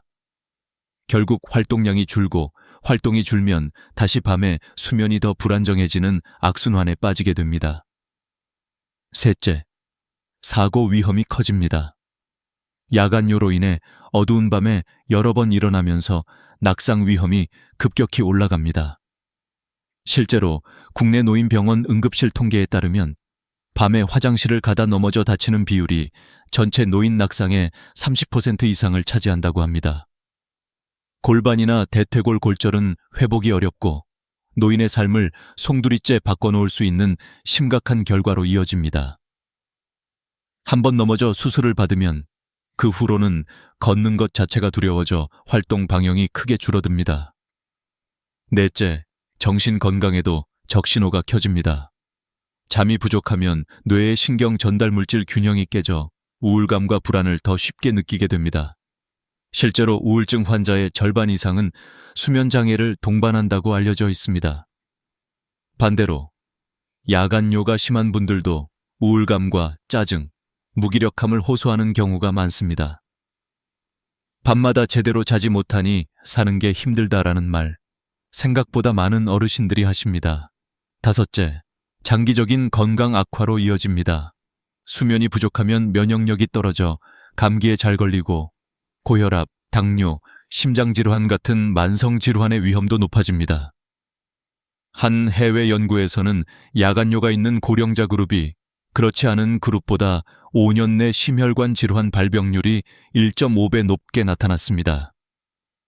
결국 밤마다 화장실 가는 것은 결코 사소한 문제가 아니라 전신 건강의 경고등일 수 있다는 겁니다.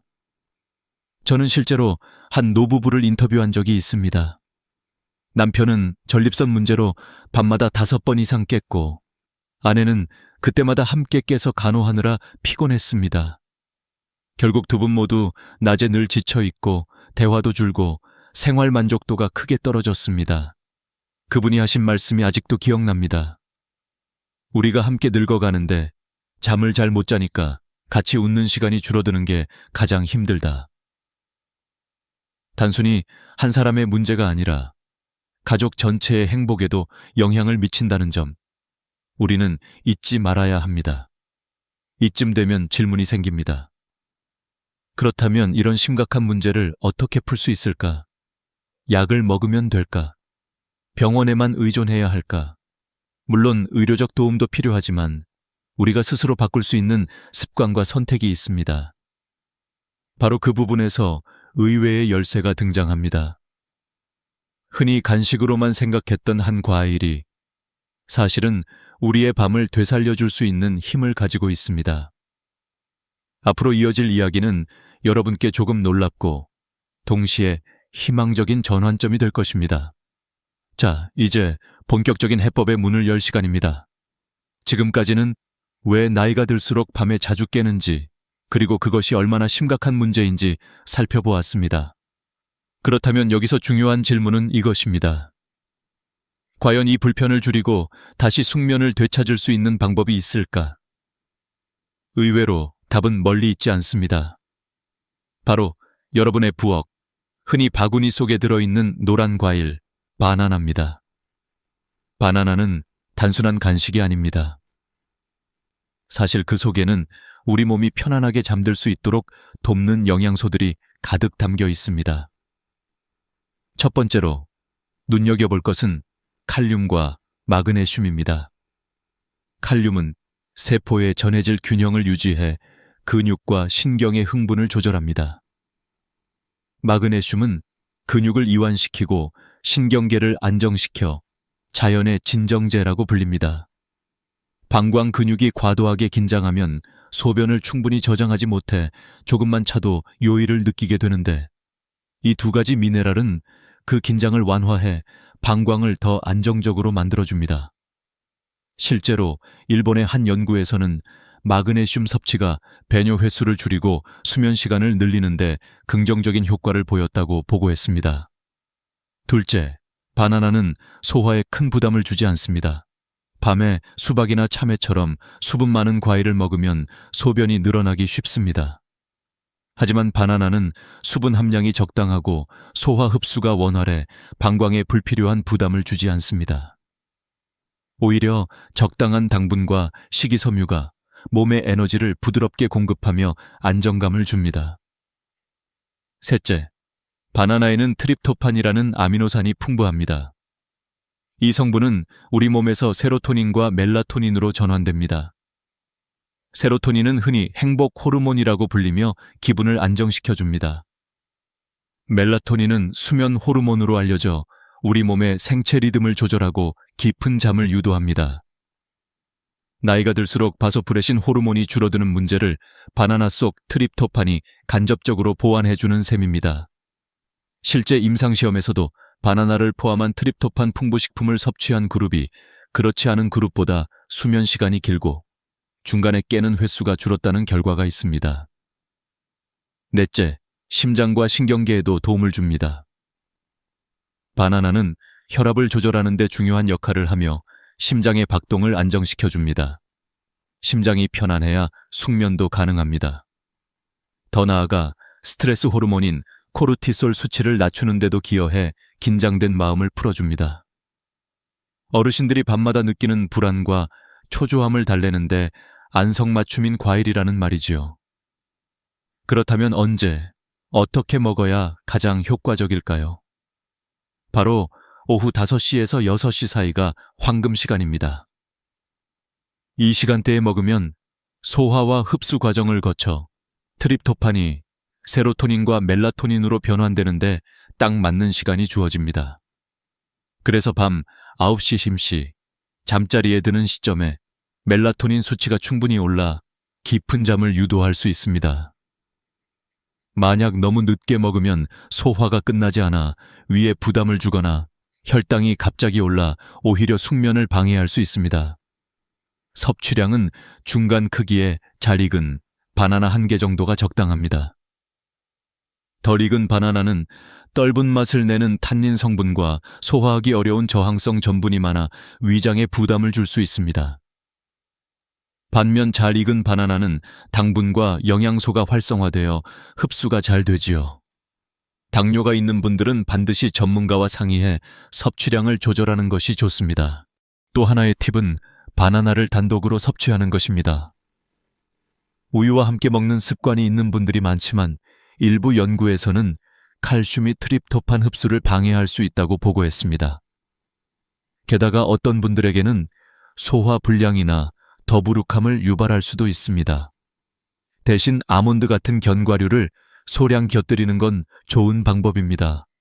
아몬드 역시 마그네슘과 트립토판이 풍부해 바나나와 시너지 효과를 내 숙면을 돕습니다. 이쯤에서 한 어르신의 실제 경험을 소개하고 싶습니다. 68세의 이모 여사님은 밤마다 3번 이상 화장실을 가면서 깊은 잠을 거의 자지 못했습니다. 그러다 우연히 TV 건강 프로그램에서 바나나의 효능을 접하고 저녁마다 1개씩 섭취하기 시작했습니다. 처음 일주일은 큰 차이가 없었지만 2주차부터는 밤에 1번 정도만 깨는 변화가 생겼습니다. 무엇보다 아침에 눈을 떴을 때 상쾌함을 느낀 게 가장 놀라웠다고 합니다. 지금은 주변 친구들에게도 저녁 바나나를 적극 권하고 계십니다. 여러분, 바나나는 단순히 달고 맛있는 과일이 아니라 몸의 복잡한 생리작용을 부드럽게 조율해주는 자연의 선물입니다. 그러나 중요한 건 꾸준함입니다. 하루 이틀로는 눈에 띄는 효과를 보기 어렵습니다. 최소 2주 이상은 실천해 보셔야 합니다.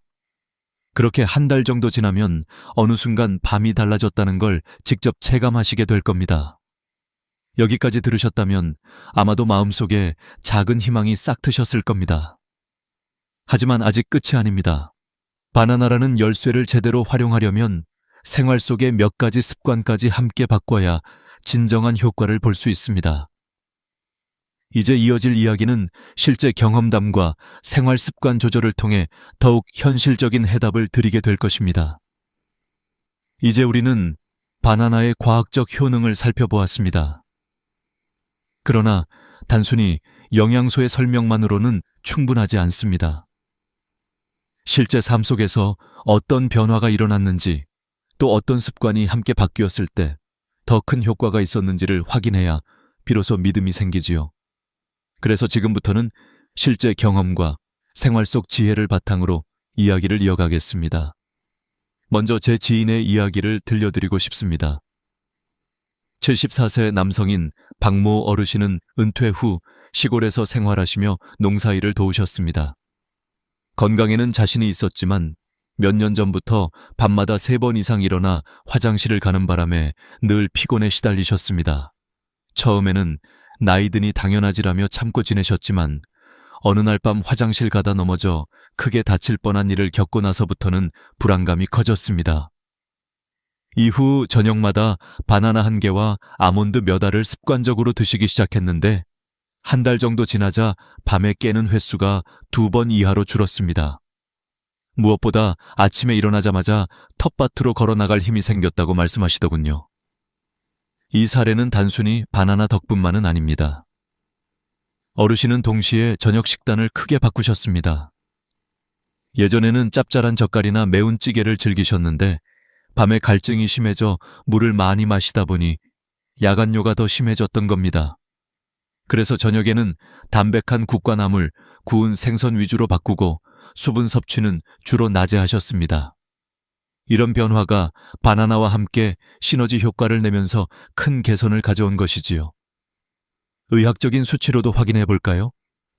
미국 수면재단 National Sleep Foundation의 보고에 따르면 60세 이상 성인의 평균 수면 시간은 6.5시간으로 젊은 층보다 약 1시간 이상 짧습니다. 그러나 매일 일정한 시간에 가벼운 식사와 숙면을 돕는 음식을 섭취한 그룹은 평균 7.5시간까지 수면이 늘어났습니다.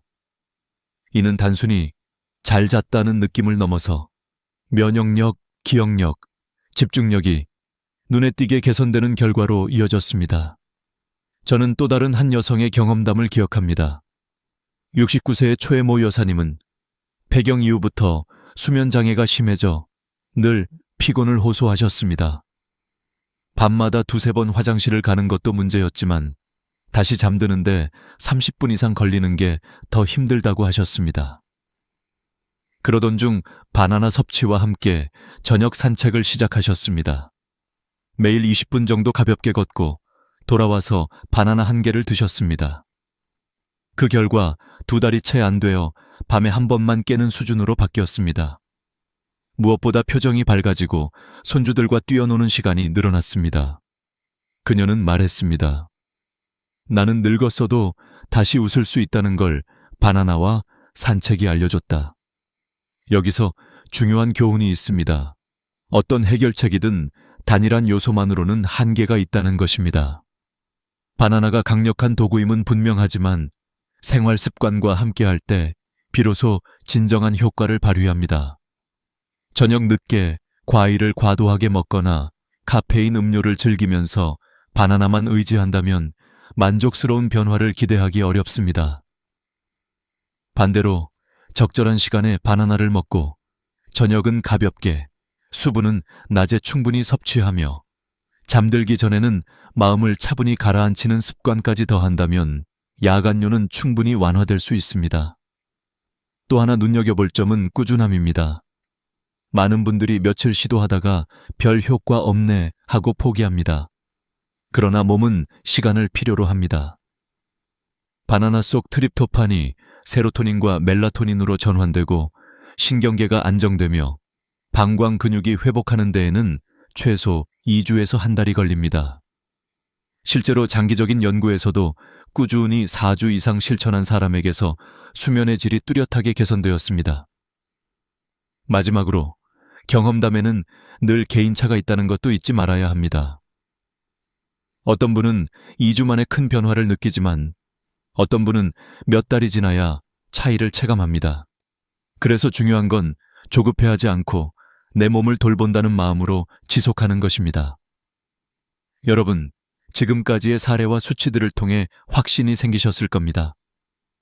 바나나는 단순한 과일이 아니라 건강한 밤을 되찾는 도구가 될 수 있습니다. 그리고 그 효과를 더욱 크게 만들 열쇠는 바로 여러분의 생활 속 작은 선택들입니다.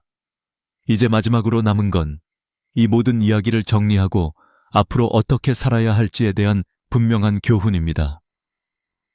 그 답은 곧 이어지는 마지막 부분에서 드리겠습니다.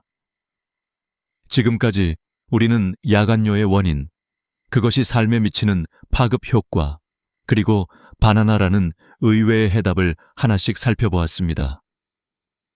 이제 마지막으로 이 모든 내용을 정리하며 여러분께 꼭 전하고 싶은 교훈을 나누고자 합니다. 첫 번째 교훈은 작은 습관이 큰 변화를 만든다는 사실입니다. 많은 분들이 건강 문제를 해결하려면 거창한 방법이나 비싼 약이 필요하다고 생각합니다. 그러나 실제로는 매일 저녁 바나나 한 개라는 단순한 습관이 삶의 질을 바꾸는 출발점이 될 수 있습니다.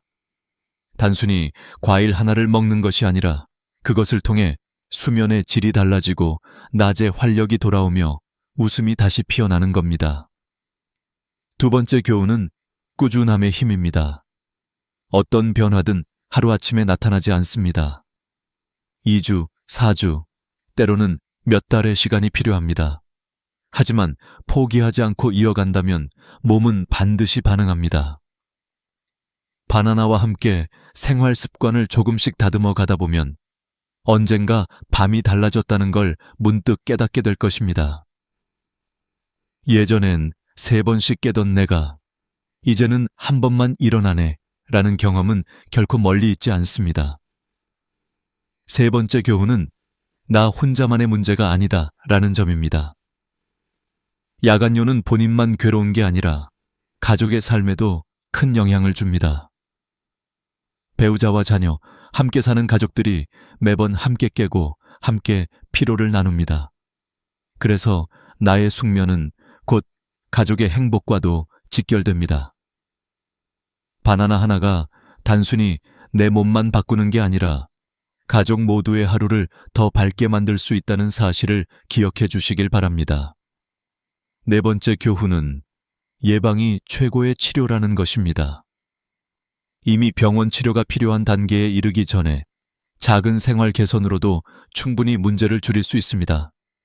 바나나 섭취, 저녁 식단 조절, 카페인 음료 줄이기, 규칙적인 산책과 가벼운 스트레칭 같은 습관은 누구나 할 수 있습니다. 이런 예방적 습관은 단순히 야간요만이 아니라 혈압, 혈당, 체중 관리에도 긍정적인 영향을 미칩니다. 그리고 마지막으로 이 모든 이야기의 핵심은 삶의 질입니다. 나이가 들수록 남은 시간의 가치는 더욱 소중합니다. 잠을 설치며 보내는 밤이 아니라 편안히 눈을 감고 깊은 꿈을 꾸는 밤을 선물하는 것, 그것이 우리가 추구해야 할 삶의 질입니다. 아침에 상쾌하게 눈을 뜨고 가족과 웃으며 하루를 시작하는 그 순간이야말로 진정한 행복 아닐까요? 이제 여러분께 부탁드리고 싶습니다. 오늘 이야기가 마음에 와닿았다면 바로 오늘 저녁부터 실천해 보십시오. 바나나 한 개로 시작하는 작은 변화를 꾸준히 이어가 보세요. 그리고 그 변화를 체감하게 되면 주저하지 말고 주변 어르신, 가족, 친구들과도 나누어 주십시오. 함께 건강한 정보를 나눌 때 우리 모두의 삶은 더욱 풍요로워집니다. 여러분, 오늘 밤은 어제와 다를 수 있습니다. 작은 선택이 내일을 바꾸고 내일의 삶이 다시 웃음을 되찾게 합니다. 저는 여러분이 더 이상 밤마다 화장실 걱정에 시달리지 않고 건강하고 활력 넘치는 아침을 맞이하시기를 진심으로 바랍니다.